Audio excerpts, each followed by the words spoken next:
Welcome back, investors. Ticker Time News. I am Adam, and what a wild week for the stock market. We're going to dive into the market today. We're also going to give you an update on how Q4 earnings season is going. We've got a little more data, and it's actually looking a little weaker than it was last week. And of course, the 2-year anniversary of the GameStop short squeeze and debacle that followed. That led to some wild moves in GameStop today, and of course some other small caps. The Lucid Motors buyout rumor that sent Lucid up crazy. Its stock was stopped many times this afternoon and earlier today. So we're going to talk about small caps as well today. But remember, the most important thing is your question. So if you have a question, leave it in the comments. We'll get back to it in the live show today. So, man, oh man, it has been a very bullish week. A very bullish week, I might add. I might even say it's been a pretty bullish January. But watch out, ladies and gentlemen. January's just about over. And February 1st is just next week. And guess what happens on February the 1st? Yeah, for the first time this year, practically, well, I should say, the first time this year, we're getting our very first FOMC meeting and rate hike. Our very first one for 2023. So, is this just a recap of what happened 2 years ago? Maybe. Maybe this is a recap of what happened 2 years ago with GameStop. And the market has just been running wild, getting ahead of itself. Those are the probabilities. But we're going to get into it. So make sure you leave your questions in the comment. And yeah, we'll talk about it. I never stopped to think about the GME squeeze date. Yeah, 2-year anniversary was today. And that definitely played a role in GameStop. Actually, let me just go right there. GME is the ticker symbol for GameStop. Now, AMC was a bit subdued today, so it didn't really follow along. But if you look at GameStop, it had a 14% day today. That's a real good day. But it's also had a pretty decent January for the most part. Not crazy like the FANG stocks. The FANG stocks have been really crazy because if we go back to the first trading day of January, we go back to this red candle right here. So if we're just measuring, from here up to here, it's not that big of a move when you consider, let's call it, we're going to measure the close of that day to the top of today for GameStop. Well, it is a 32.78% move, so that's not too shabby. I didn't expect it to be such a big move, but yeah, it is. 33% for January so far. But other names have moved further. A lot of the, just look at Meta as a prime example of FANG stocks having a wonderful start to 2023, a wonderful start to Q1, a wonderful start to January. So, yeah, we've got that. So, let's do this while others are coming into the live stream. I know it's a Friday, so we'll be quick and we won't be here too long. Let's go ahead and dive into today. And then as others start joining the live stream, we can dive into other aspects, the 2-year anniversary and so forth. The Lucid Motors, ticker LCID, and the possible buyout rumors that sent it up over 20% today. Let's start with this morning. I'm going to go to the 15-minute chart here because you can see on the screen, this is ticker SPX for the S&P 500. We've got a rising wedge structure here. And just for a quick reminder, chart patterns, rising wedge structure. It's right here, the top right. All right. We had the upwards movement. Now we are getting, even though price action is still pretty far apart, it is tightening, and we can see that wedge starting to take place. This is a reversal, bullish. I'm sorry, going from a bullish move higher to then reversing and becoming bearish. So it's a reversal pattern. That's what we're seeing. And the candle that was left today to end the day, it's got a tall wick on top of it, because I will say that ticker SPX for the S&P 500, it got to a high of 4,094. And guess what that broke? That broke the black line across the top right here, which is the anchored VWAP that's anchored to the high of 2022, which occurred on January the 3rd. Or if you want to get technical, it is the top wick on January the 4th. But anyways, over a year ago, and we broke it by a point or two today, still remaining within the triangle, but we broke that anchored VWAP with the wick of today's candlestick. That's impressive. So that means that with volume and time, if you were dollar cost averaging into the market for over a year now, every month adding a little bit, every 2 weeks adding a little bit, you were in the green for a brief second today. It seems unreal to think that, but that's what the anchored VWAP is telling you. If the average person has been averaging into the market, the S&P 500 to be specific, they were in the green, and they had been doing it consistently over the past year and a month, almost a month, then they were green for just a little tiny bit today. That's very impressive. Now, within the last 30 minutes of today, that's when we pulled back from being above that anchored VWAP to closing under at 40.70. So we've got that. Next week, there are big things that can move this market. But real quick, let me go to the 15-minute chart like I mentioned I would. Now, there was some early weakness, and I believe that early weakness came from the ugly earnings report and outlook from Intel, which we discussed yesterday during the live stream. It was just ugly. And of course, it brought chip stocks down with it, but you couldn't hold them down. You couldn't hold them down.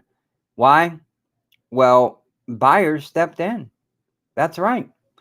We even had, as part of the weakness this morning, Chevron missed on earnings, and we got a profit warning from Hasbro. You know, the toy maker, game maker. I'm talking, you know, your table games that you play. Yeah, a profit warning. Wasn't a very nice warning. Not at all. But for the majority of the day outside of this morning, remember this is the 15-minute time frame, we were above the anchored VWAP. I just made it that teal color. That's the anchored VWAP for today. Remember, I love trading the anchored VWAP.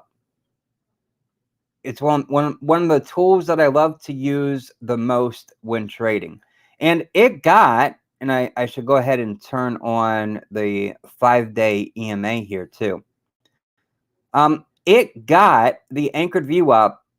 It was broke this morning with that morning weakness that we had, but then buyers stepped in, and once we broke back above it, that's when I entered a long for the day. Now, I was in the queues today I was using TQQQ.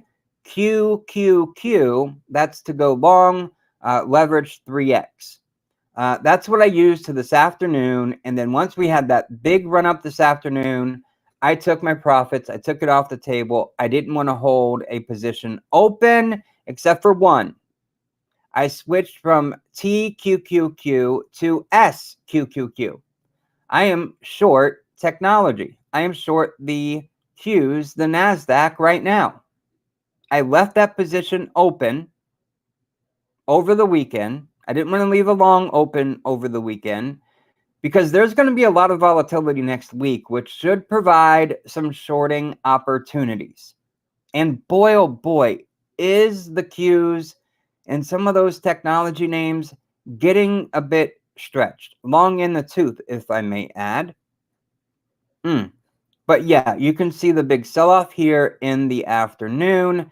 That took us down back below that anchored VWAP. And you can see clearly that we bumped up against it. We kind of said, well, wait a minute.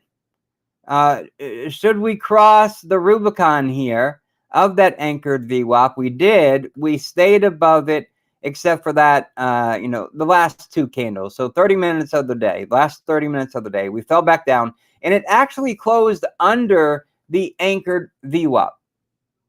That's what gave me a little extra strength in being positive about shorting, even though we're looking at the S&P 500. That gave me a little bit more comfortable feeling, starting to build out some short positions, because things go up, things go down, they go up again, right? You can't always go long when you're trading, or you're going to miss out on some opportunities. So we had that. Now, with the buyers stepping in this morning, buying the dip, we had a beautiful long ascending mini green candles. Oh boy. But the S&P 500, it did push above the 4,100 level, or again, it came really, really close. I remember in Discord posting 4,100 to 4,120. That was like the top range.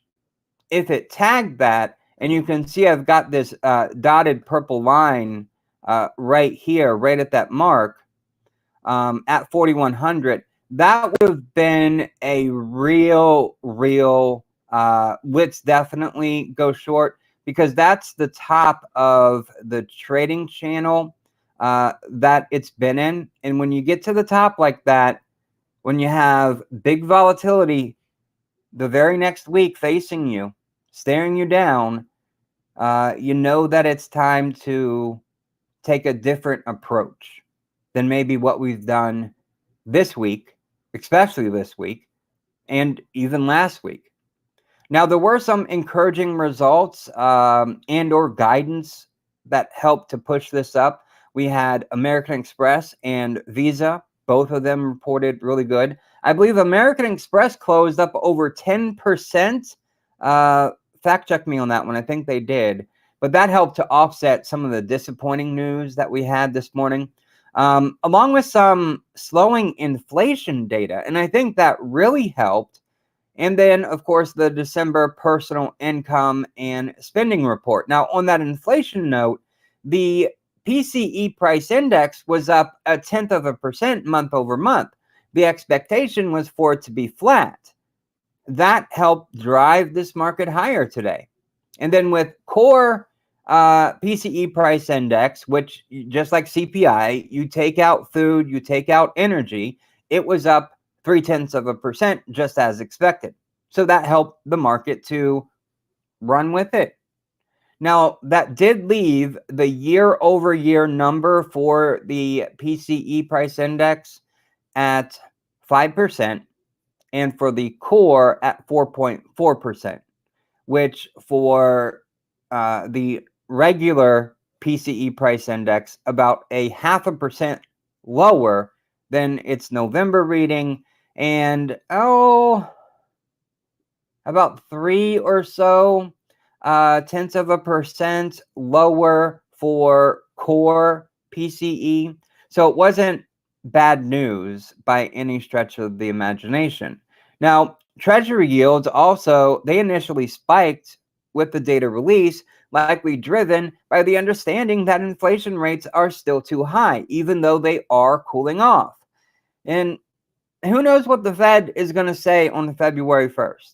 Either they're going to say that, wait a minute, inflation's coming down, but it's not coming down fast enough, or inflation is coming down in certain parts more so than other parts. And we can only focus on what we can control. We can't control commodities like what's happening with food prices. They could be going up. We can't control them, says the Fed. So who knows what they're going to say next week about inflation. Now, yields did pull back and they did settle off their highs. For example, let me go back to the daily chart and just real quick, I just want to run down just real quick. I'm going to put the 2-year up. All right, let's shrink you up just a little bit. Daily view here. The 10-year, which I guess I should have put that up first. Oh, I did put that up first. Good. Okay, so the 10-year, it's putting itself in almost like this diamond pattern, but the top isn't so diamondy. The bottom definitely is. I don't know. It's definitely got a strong resistance above it. The 50-day hasn't been tagged in a while since, what is this? This would be the 6th of January. The 20-day was tagged today just briefly this morning before pulling back significantly. And this is what obviously was inverse infected today with the early morning weakness. The yields were up. So then when they cooled off, then the market was able to accelerate. Now it settled at 3.52%. In the after hours, it's down just a little bit, not too much. And then the 2-year, which is more sensitive to the Fed funds rate, it settled at 4.21%. Now, today's rally effort, like I mentioned earlier, it ran out of steam in the last, 30 minutes of the session. There was no specific news, no specific catalyst for it. I just think it was good old-fashioned profit taking, following the rules. Don't leave money on the table when you don't have to, especially going over a weekend and into next week, which should see volatility increase. Now, I can't say anything else because I really didn't see any other catalyst, but next week we do have market moving catalyst that will move this market. It'll shake it up for sure. We've got the FOMC decision on earning rates. We've got earning reports. There's a lot of mega cap companies reporting. Apple, Alphabet, Amazon, a whole bunch of them. It's going to be a big, big week. There's over 100 companies in the S&P 500 reporting next week. It's a big week for earnings.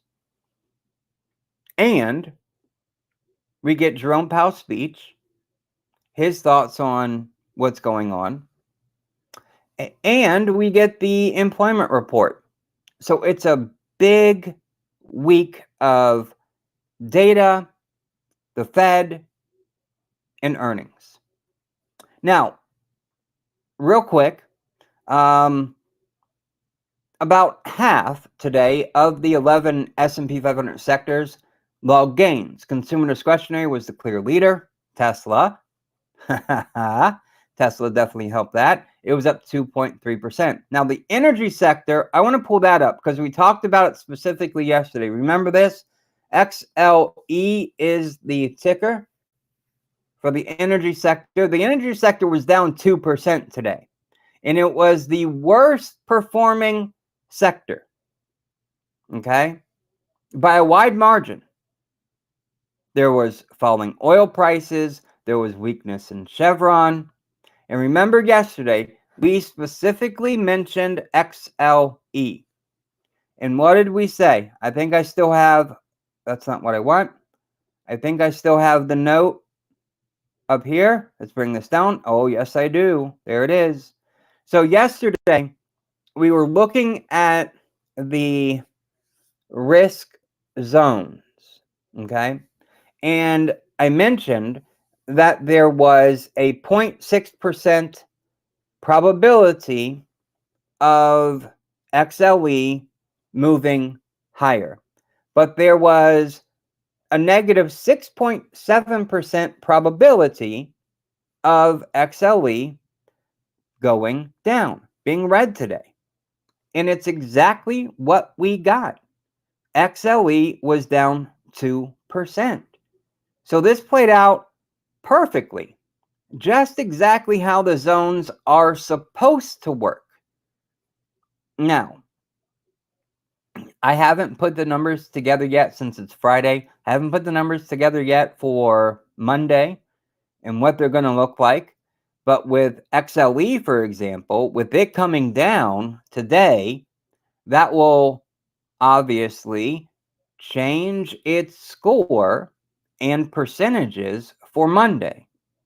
It'll move it most likely back towards a grayish color in the middle of the daily risk zone. Okay, so don't go betting on energy to just come back down.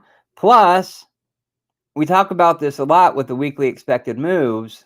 It did pull back and close right back within its weekly expected move. That's how it typically is supposed to work. So we also had that in our favor. Now, it didn't work on a lot of companies this week. A lot of companies just moved higher and ended up being 2 sigma moves this week.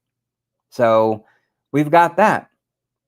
Now, I want to quickly go through this. I see your wonderful comments. I do want to get to them. But real quick, let me give you a fast update on how Q4 earnings are going, okay? So it's using data from just the S&P 500, okay? And it's currently a pretty wild ride with these earnings so far. Now, despite a few more companies reporting earnings, positive earnings, that surprise to the upside, this past week, the magnitude of those surprises was pretty underwhelming. Both metrics are currently below their 5 and 10-year averages, just like they were last week, meaning that the decline in earnings for Q4 is bigger today than it was last week when we gave the update. Now, if the index reports an actual decline in earnings for Q4 22, it'll be the first time that's happened since Q3 of 2020. Now, in total, companies are reporting earnings that are 1.5% above estimates in total. But that's below last week's percentage, and that's below the 5-year average, and that's below the 10-year average. If 1.5% is the actual surprise percentage for the quarter, for Q4 of 2022, it'll be the second lowest surprise percentage reported in the index since Q3 of 2012.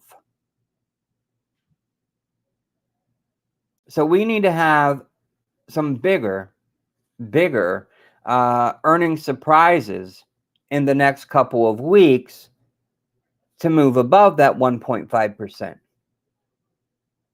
Because the market ripping like it is, and for us to have an earnings surprise of 1.5%, which is below last week, below the 5-year average, and below the 10-year average, for the market to rip like it did this week, that doesn't make sense. That doesn't make sense. Something's off.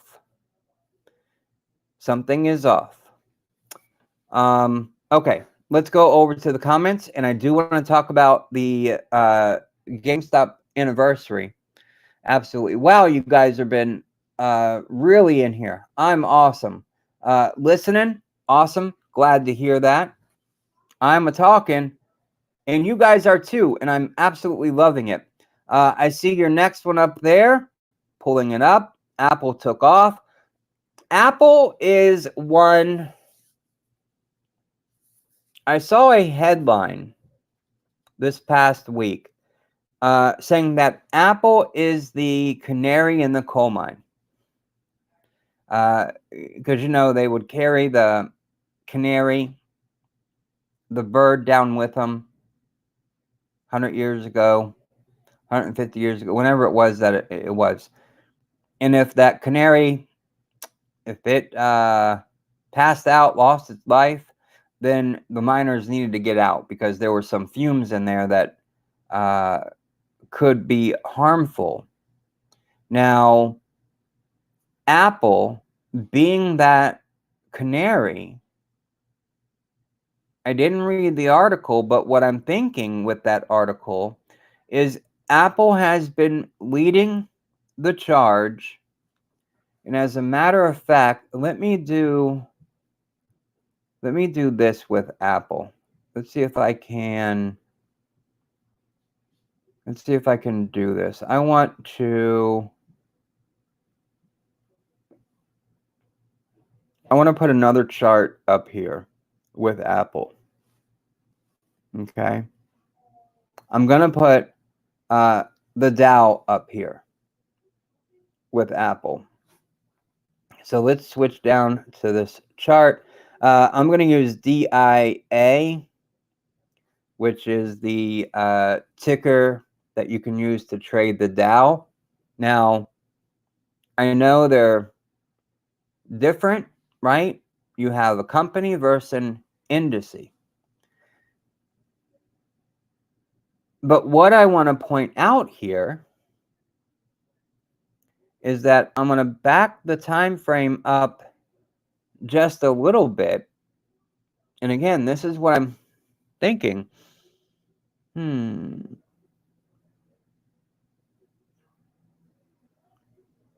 Let's see.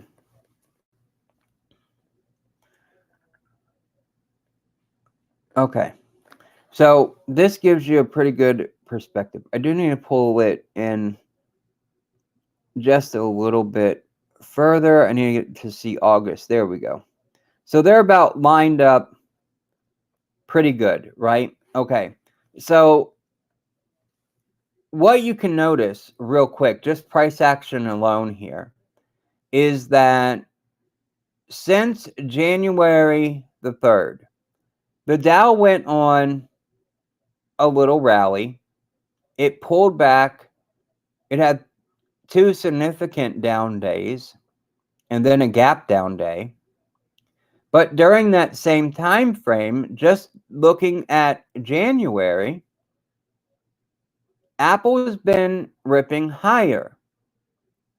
The Dow is a little bit higher, but for the most part, the Dow is in a chop box, a trading zone, right? Okay. Let's go back a little bit further. Let's go back to right here. October 13th. That was a big low, especially for the Dow. Apple, it didn't hit that low on December 13th. Now, if you look at Apple from December the 13th, and we can pull it all the way forward to before Apple really started to fall significantly, December 14th. So for nearly 2 months, what did Apple do compared to the Dow? Apple moved sideways in a chop box. What did the Dow do? The Dow rallied. And this was one of the Dow's best rallies. Okay? Let me get that highlighter back. This was one of the Dow's best rallies right here. And Apple during that time frame, it traded sideways, right? See? In a chop box, trading sideways. And then we get Apple selling off significantly. The Dow sold off, but not as significantly. And then the Dow started its chop box right here, while Apple has been on a rally. So what I'm seeing in price action alone between Apple and the Dow Jones Industrial Average is they are doing opposites. When one is rallying, the other is chopping sideways. When the other is chopping sideways, the opposite one is rallying. So if Apple is rallying now while the Dow is moving sideways, what happened prior to October 13th? Well, you can see right here, Apple was going down and the Dow was also going down. My question is, Apple has earnings next week. Out of the, I think it's like 108 or so S&P 500 companies reporting earnings next week, but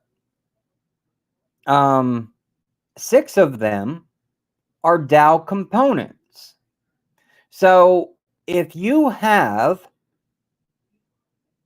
any of those 6 Dow components reporting misses on earnings and horrible guidance, that's going to cause the Dow to go down. If the Fed surprises by doing something that the market doesn't expect and perceives as harmful to the market will go down.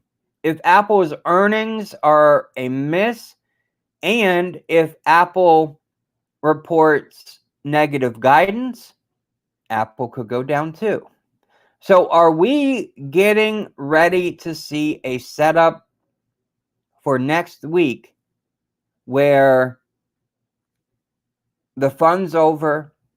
January was fun, it was great, but now we got to get back to reality. Is that a potential for next week? Because we've got to deal with the Fed again. Something to think about. Seeing these two companies do the opposite since October 13th is interesting. Prior to, they were doing the same thing. So that canary in the coal mine, I'm curious. I'm curious about. Okay. Moving off of that right there. Okay. ALL. All right, let's see if I can get this back now to a single chart and clean up this graffiti. All right. And then I'll go to American Airlines. A lot of airlines reported this week. A whole bunch of airlines reported this week.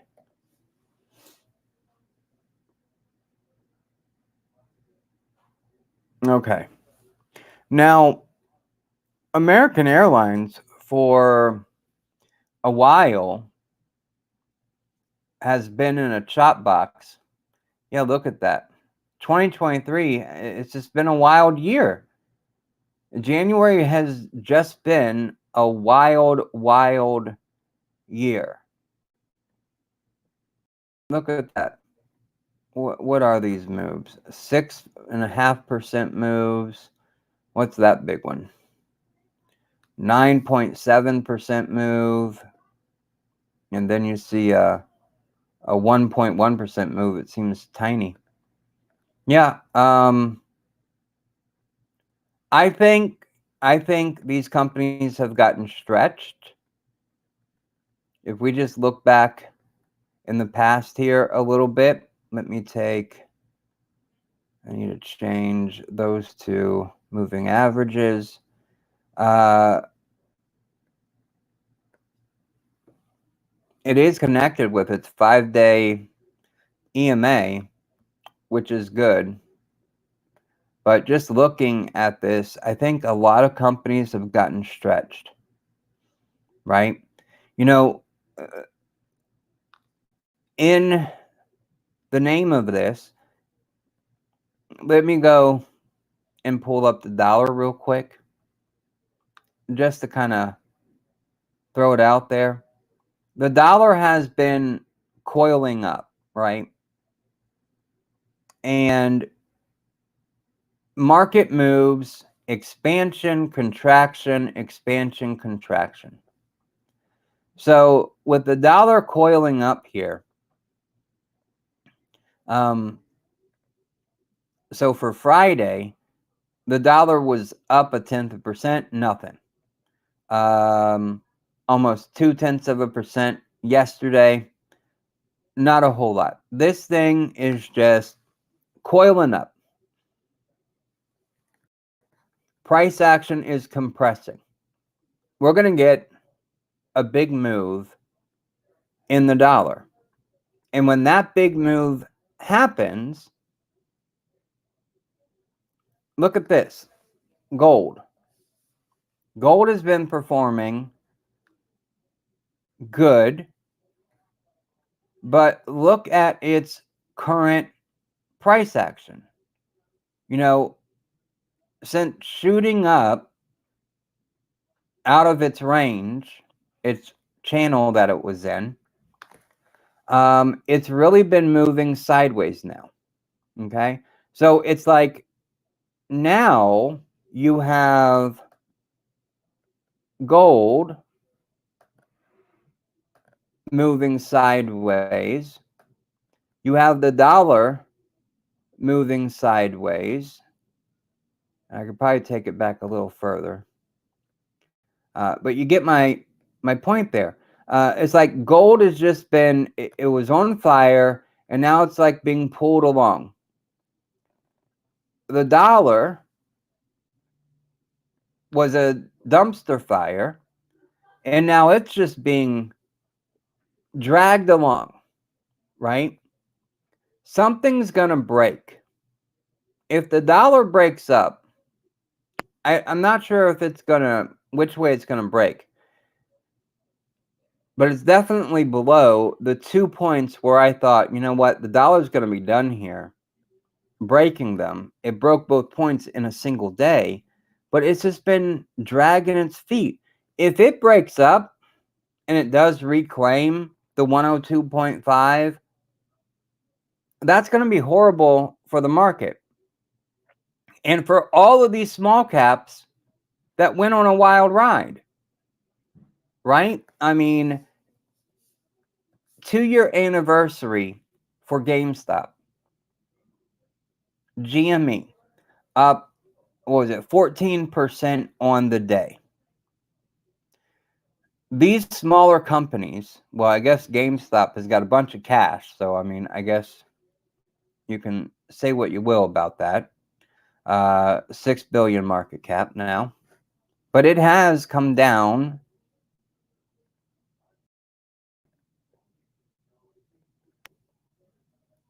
We can just go back in time here and see that it has come way off its peaks.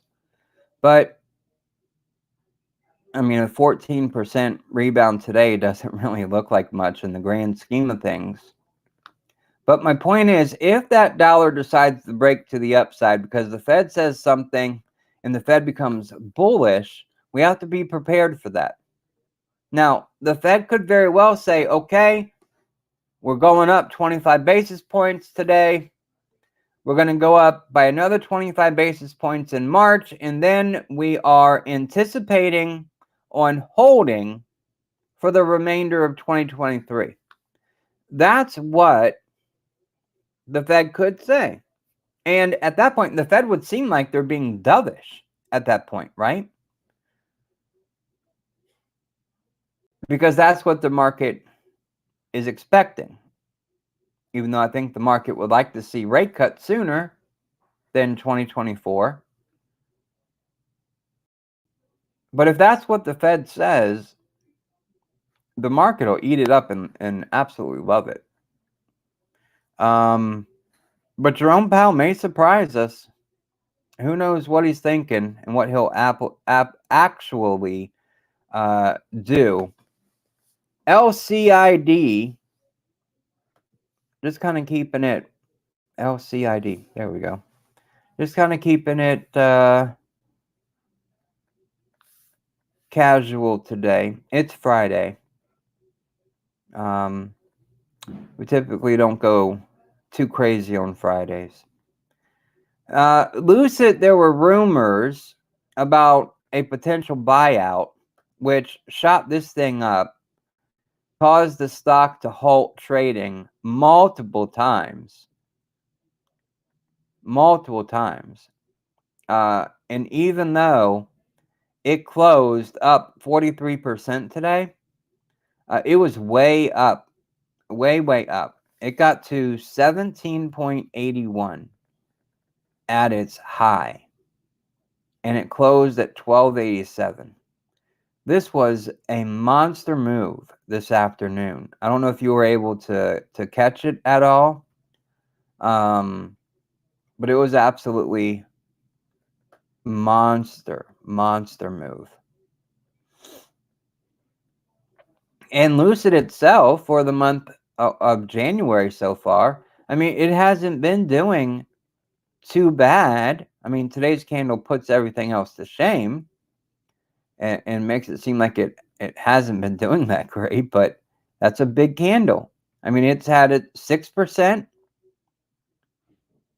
another 6% day, a 10% day, moved sideways for a while, then had a 12% day, 3% day. So, I mean, it's also, everything has had such a good January that everything is getting overextended. This big move today, adding to the RSI at a 72.9, that's overbought.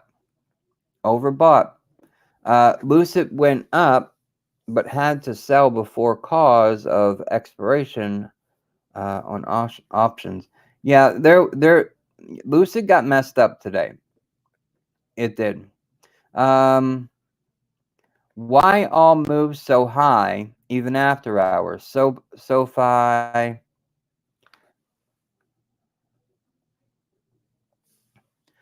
SoFi is a good one. I like SoFi. SoFi is fun. What is the after? Let me open this up and see what SoFi is doing in the after hours. Up 4%. I mean, all of 2023 so far has just been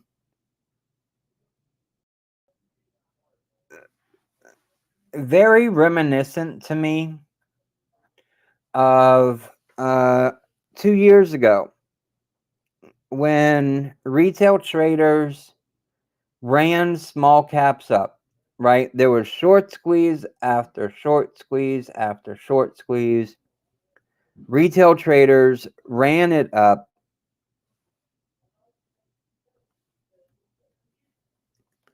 And that was that. I mean, people were printing tendies left and right.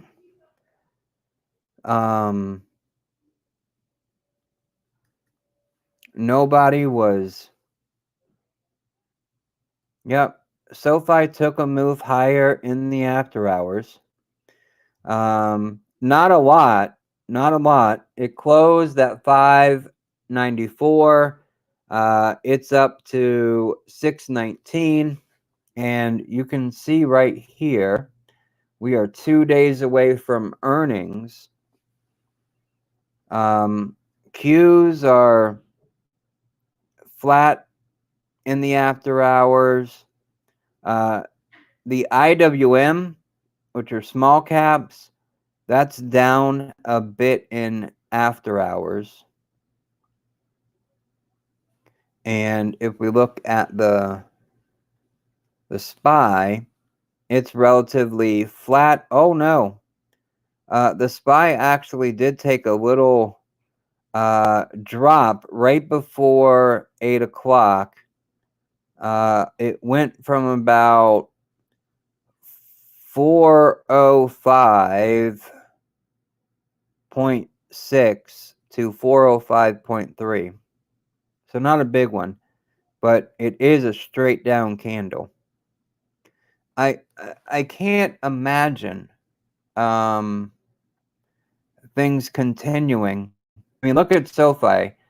SoFi here, the low of the day looked like it was right after open, $5.63, and its high was hit about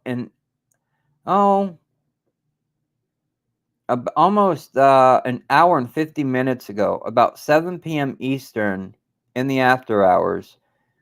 It got up to 6.25 and then closed after that. Let's see. In the after hours, APE. Yeah, APE took a pretty significant jump in the after hours. It went from about $1.93 all the way up to $2.65, and it's now at $2.35. So it even took a big jump in the after hours. That's a really big jump.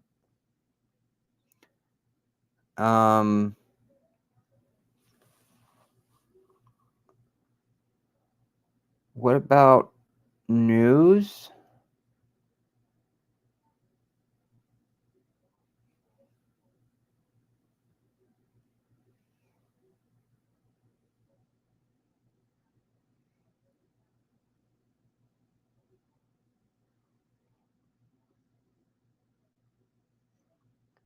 I don't know that there's any news. Let's see.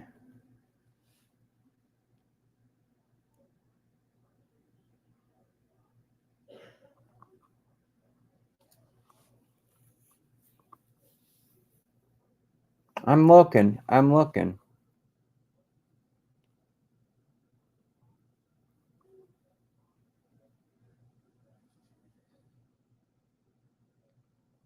There's nothing as far as news. For why? There's absolutely nothing.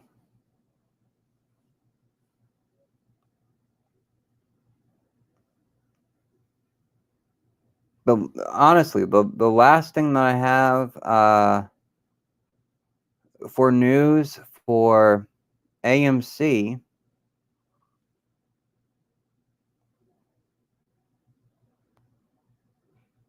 is on the 19th,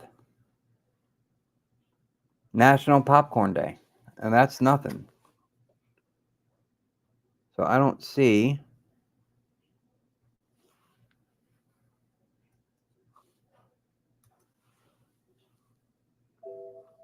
Let's see. Nope, that's not it. There's Elon Musk news about the White House. I'm not seeing anything. I don't see anything for SoFi either. So Who knows why? All right. Not sure. Yeah, the Dixie is screwing everything up, which is the dollar. But it's going to break. It's going to break soon. One way or another, it's breaking. I put some bids out for a few shorts, but never got filled. That's okay. That's all right. I think we'll have something for next week when it comes to shorting the market. Let's see, CCL, Carnival Cruise.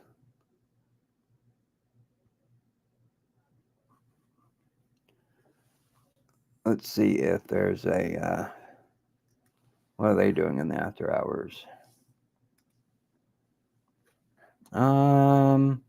Closed at 11:02 and it's at 11:07, so it's not really done anything.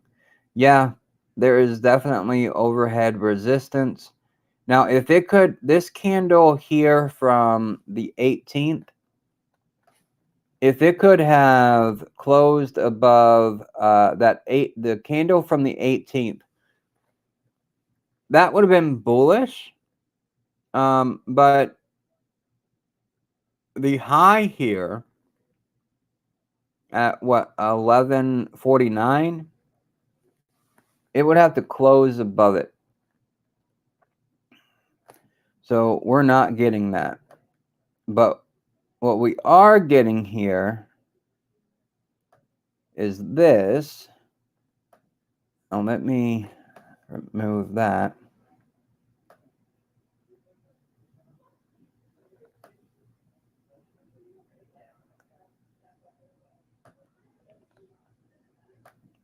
Looks like we could potentially be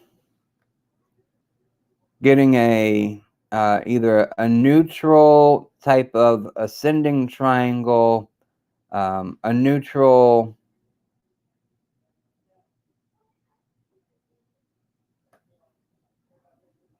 I'm trying to adjust this because there's another possible pattern here too.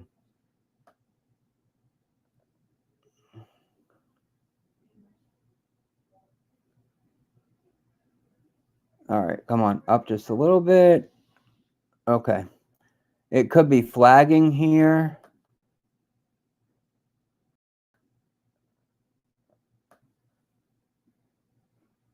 As another possibility.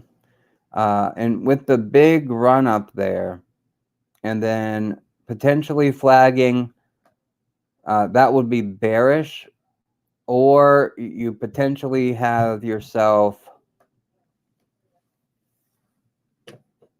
yeah, that looks bearish. It looks more like it's trying to wedge. And if you look at the chart pattern, that would be the rising wedge, which is the top right pattern here. The rising wedge. It's not exactly wedging very tightly, and it looks more like it's just following this nice support line up, but nevertheless, that's what it's got so far. And I would point out too that that top resistance, that's not a valid trend line because it's only 2 touch points in that position. You need 3 or more. 3 or more for that to be validated. But I do think it's very, very close. It's in that resistance zone right now, which should see it reverse. Again, the top of that zone is 11.49. Awesome. Awesome. Glad you're here. Absolutely. Yeah, what a day is right.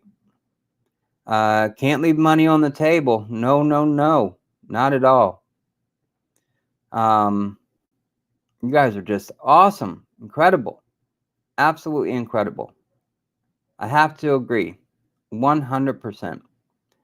Bitcoin still sideways. You know, Bitcoin right here, it looks like, let's get the chart in here.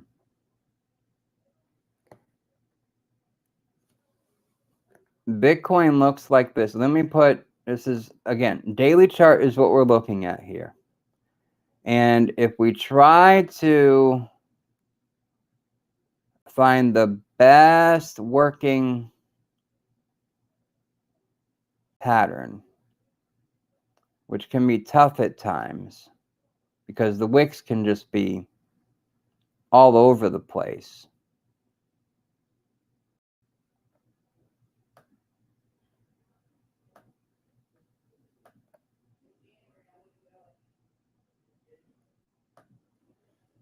Let's see.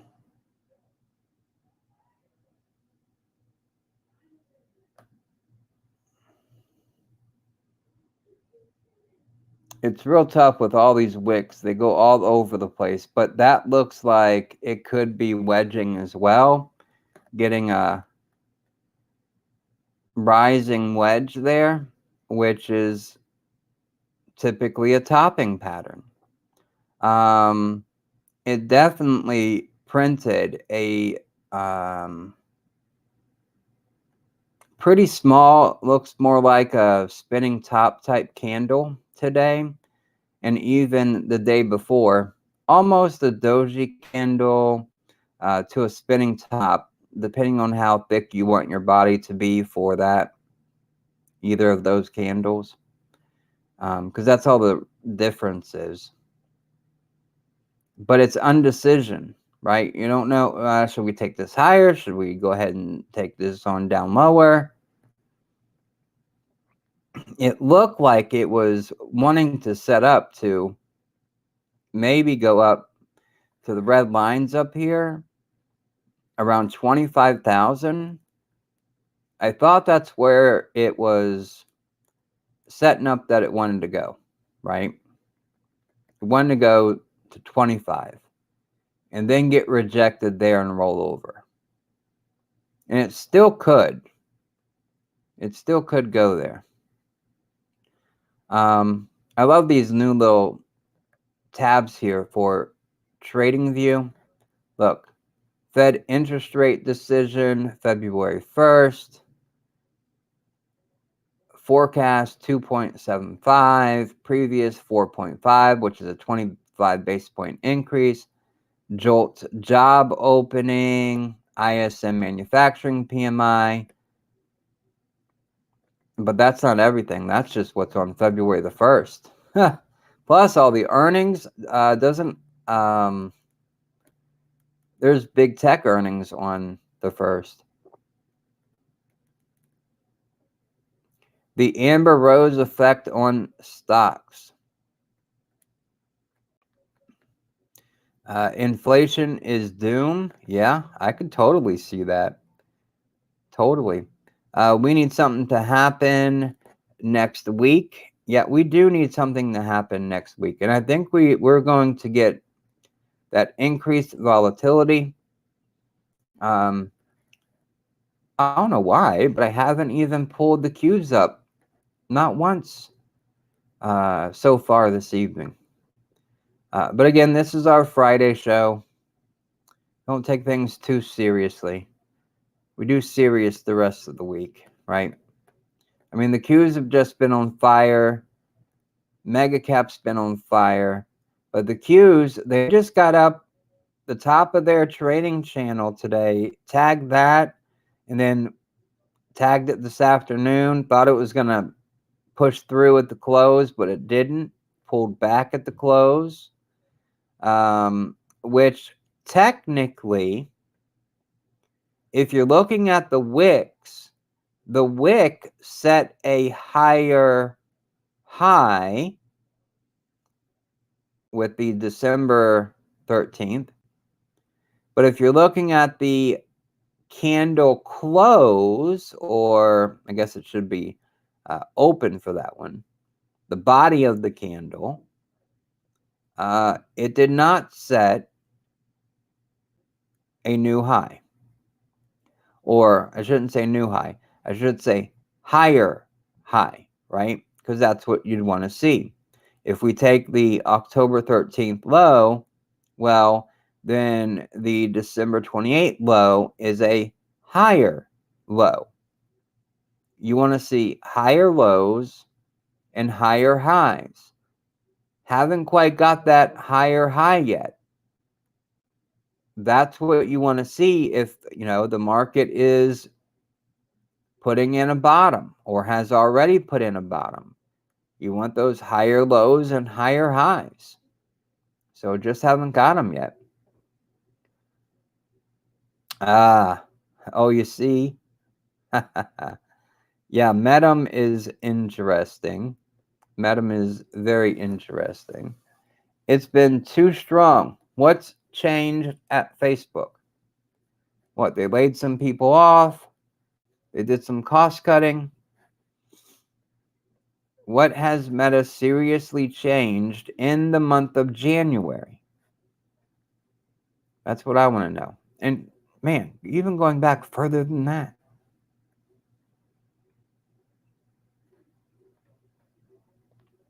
They're low November the 3rd. Just on fire. See, a tag that's 200-day and pulled back from that. This could definitely be more of a top for Meta. It struggled at that, resistance area where the highlighted spot is here. Stayed there for about a week of trading before finally breaking through and pushing higher. So when it pulls back, watch for when it gets back into that same area again. It could probably find support there. I mean, things just don't go straight up 1, 2, 3, 4, 5, 6 days, 7, 8, 9, 10 days in a row. A pullback is coming. Just like things don't go down straight. All right. FYI, BuzzFeed is on a roll.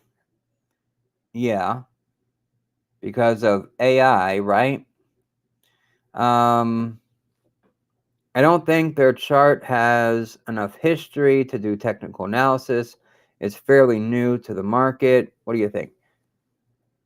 I think BuzzFeed went on I don't even know what their ticker is. They're so new. There it is. BZFD. BZFD. I have to remember that. BZFD.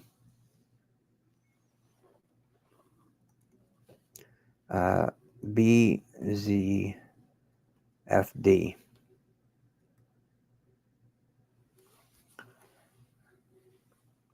It's down to 353 in the after hours. 85% day to day.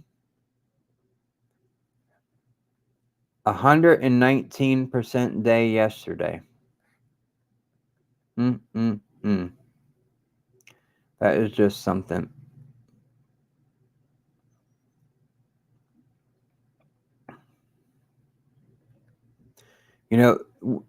What really kicked it off for BuzzFeed, AI printing reports. This move right here, the past 2 days, I mean, you're looking at basically 200% in 2 days, right? 200% in 2 days. That sounds so weird to say. So, SPAC. So you really just take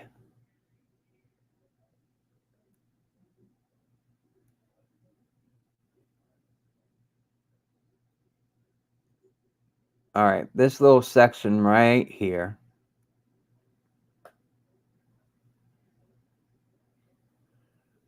When you see big, strong moves, 200% in 2 days, that's not real. That's not real.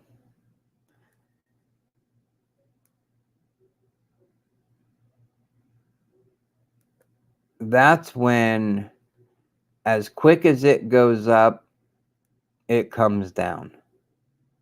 Now, the story was that BuzzFeed, which, if I'm not mistaken, has recently laid people off, is going to use OpenAI, the creators of ChatGPT, use their tools to have AI write news stories for BuzzFeed. There's plenty of companies out there using AI for writing news stories.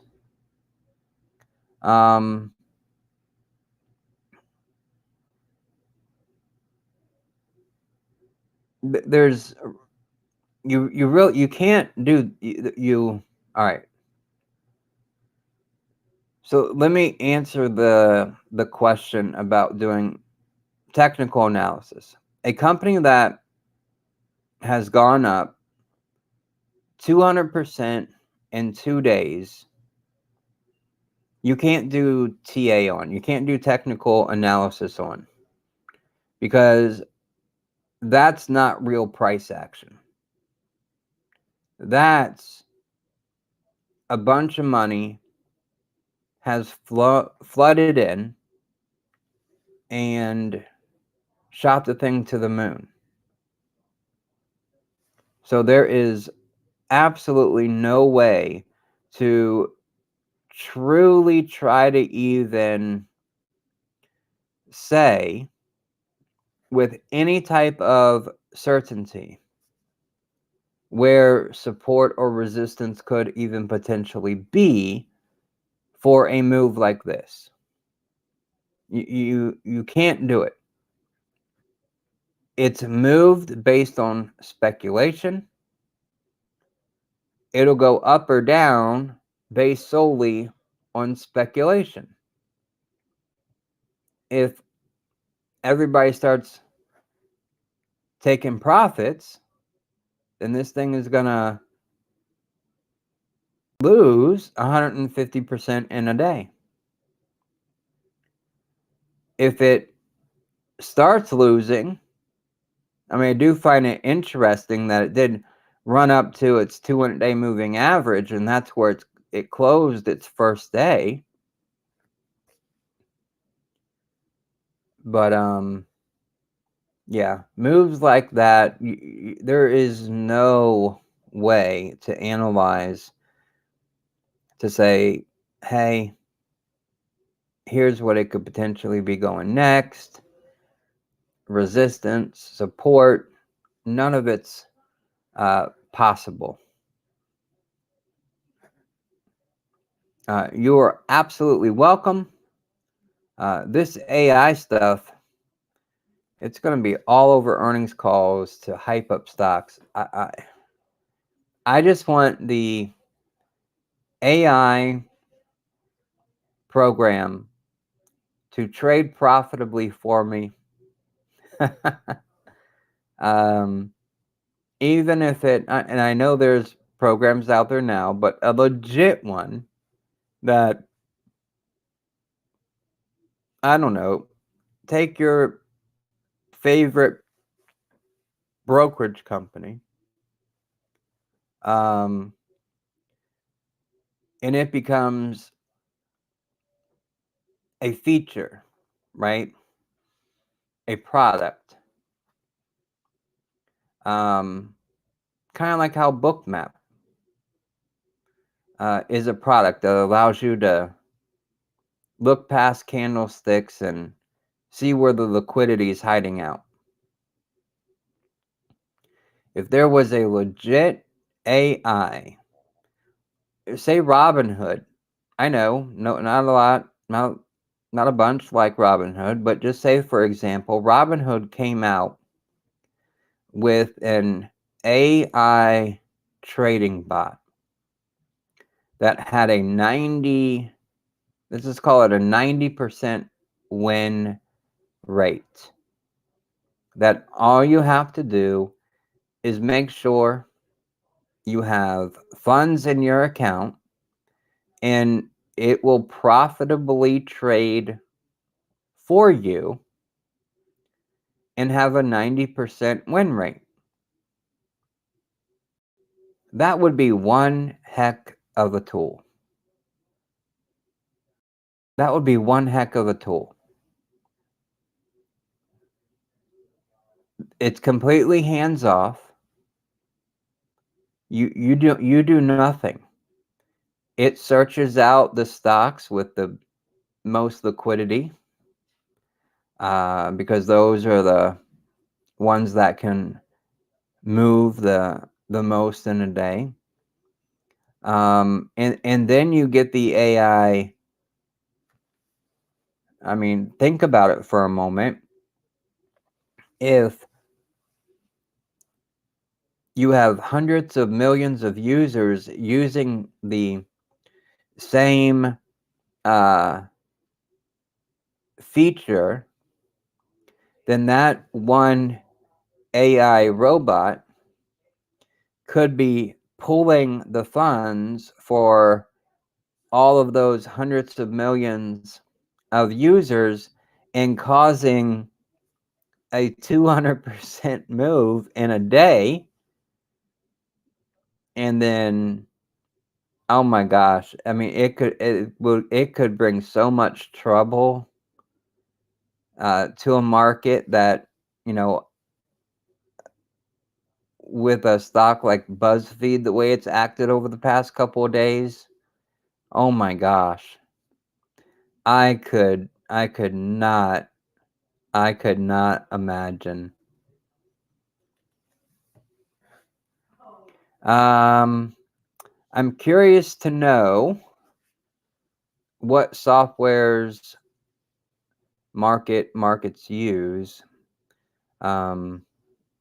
They already use AI, my guess. I would imagine that the market makers that are out there, in a way, I'm sure they're already testing AI. I mean, it's Chat GPT has opened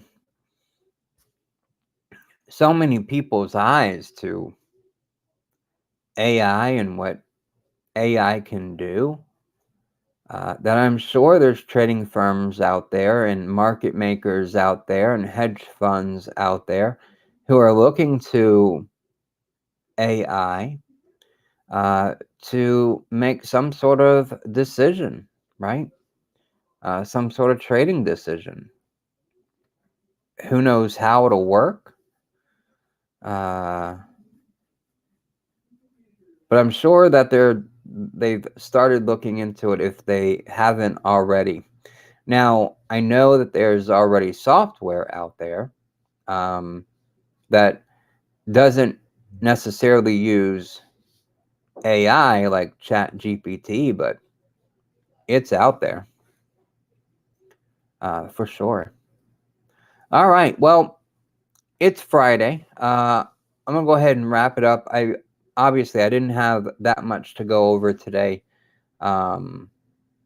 Just kind of want to not miss out on an opportunity to be here for you guys. So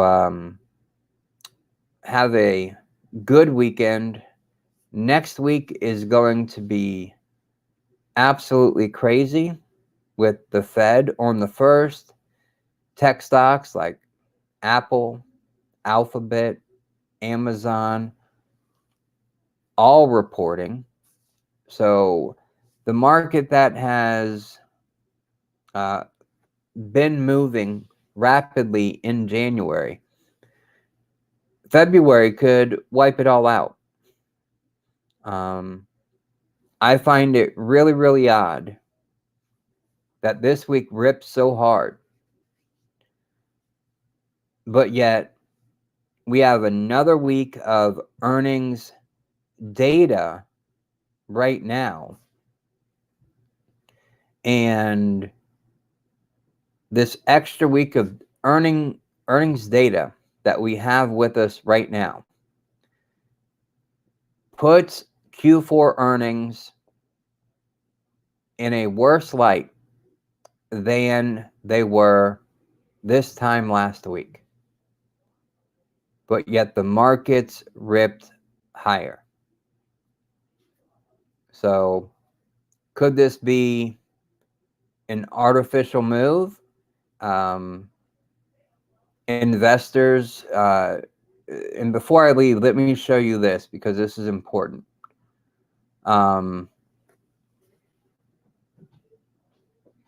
The divergence between the SPY and HYG has only gotten more extreme.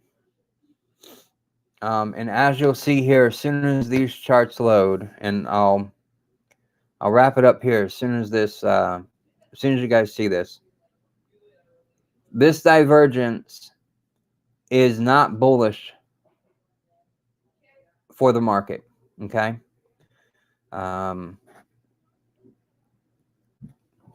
Let's see if whatever I can do to help this thing load. HYG is your long-term corporate bond.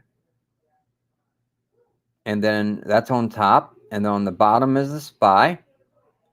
The divergence is big. This is no subtle divergence. This is big divergence. HYG typically leads the SPY. The SPY is making higher highs while HYG is making lower highs.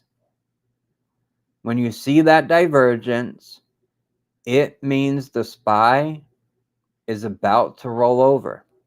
Okay? That divergence is clear as day.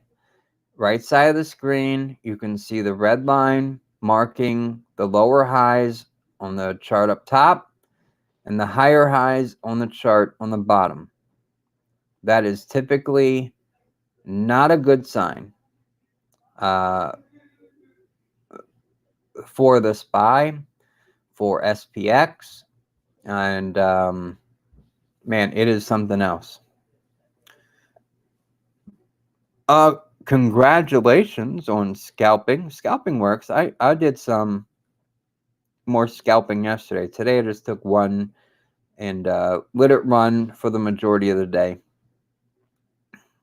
But yeah, that divergence is indeed scary for the market. It is. And in front of the Fed, earnings, econ data, it's rough. All right, my friends, thank you for joining me on a Friday evening. I'll be back Monday after the market is closed, talk about what happened, why it happened, and what to expect going forward. Click the like button for me. Greatly appreciate it. Helps out the channel more than you can know. And with that said, have a great weekend. Have a wonderful trading day on Monday. And be careful, this divergence is there. And that divergence is there for a reason, as an early warning system. And yeah, okay. Well, have a good weekend.